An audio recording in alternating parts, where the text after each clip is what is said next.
Magandang umaga! Kumusta po? Narito po ulit ang update natin para sa lagay ng ating panahon.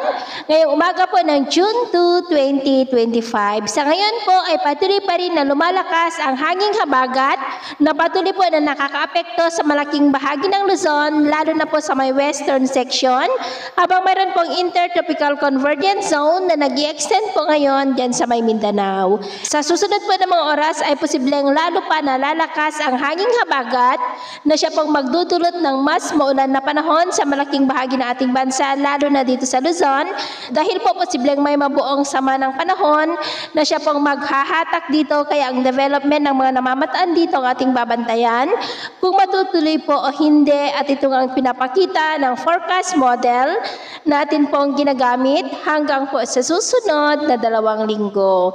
At sa lagay po ng ating panahon, ngayong madaling araw ay may mga isolated rain sa may Zambales, Bataan, northern part ng Leyte, southern Samar, Tawi-Tawi, Zamboanga, Cagayan de Oro, Soc-Sargen at Davao. At mamaya po ay sisikat naman ang araw sa malaking bahagi ng ating bansa, pero may tsansa pa rin ng maulap na kalangitan with isolated rain sa may Metro Manila, coastal areas ng Pangasinan, Zambales, Bataan, Guindulman, Maasin, Zamboanga, Soc-Sargen at Davao. At mamayang hapon po, mas maraming lugar ulit ang makakaranas ng maulap na kalangitan with isolated rain sa malaking bahagi ng Mindanao, Ilocos Region, Cordillera, ilang bahagi ng Central Luzon, Mindoro Provinces, Negros. Kaya mag-ingat po tayo dahil posible pa rin po ang mga banta ng mga pagbaha at pagguho ng lupa.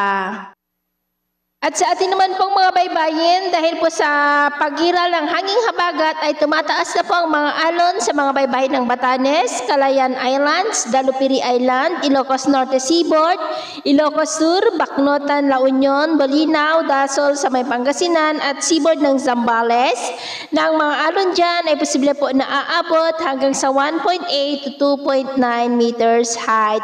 Kaya hanggat maaari po ay iwasan na muna natin ang papalaot dyan sa mga may kulay pula para po mas makaiwas sa mga sakunang pangkaragatan. So yun po lang latest update natin sa araw na ito.